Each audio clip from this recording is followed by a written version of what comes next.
Bourbon.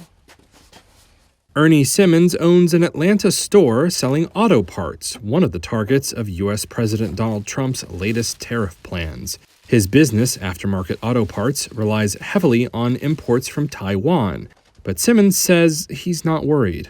As far as the tariffs go, I really don't have a problem with them.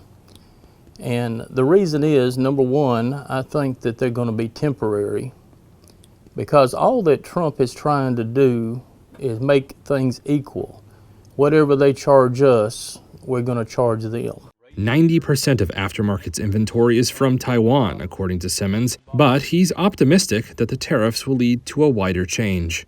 I think there's going to be some pressure on us for a little while, but I also believe that these countries will come to the realization that they're not going to get a free ride anymore, and they're going to have to treat us when we export something to them the same way that we treat them when they import to us. On Wednesday, Trump announced he'd make good on threats of new tariffs aimed at cars. He's planning a 25% import tax on vehicles not built in the U.S. to kick in next week. Then, duties on parts will roll out by May 3rd. Engines, transmissions, and electrical components are all identified as targets in a Trump proclamation. Vehicles and parts made in the U.S. will be exempt.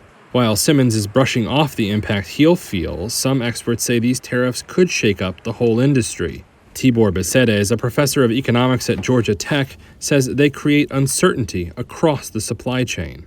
Will there be a different administration 4 years down the road? They might do away with them, in which case they have to evaluate whether it makes sense to build a factory in the United States and then bring it online, and that might take anywhere up to 2 years, and then what happens if tariffs go away? The tariffs, jumping from a current 2.5% to 25% rate on imported cars, take effect a minute after midnight on April 3rd on the U.S. East Coast.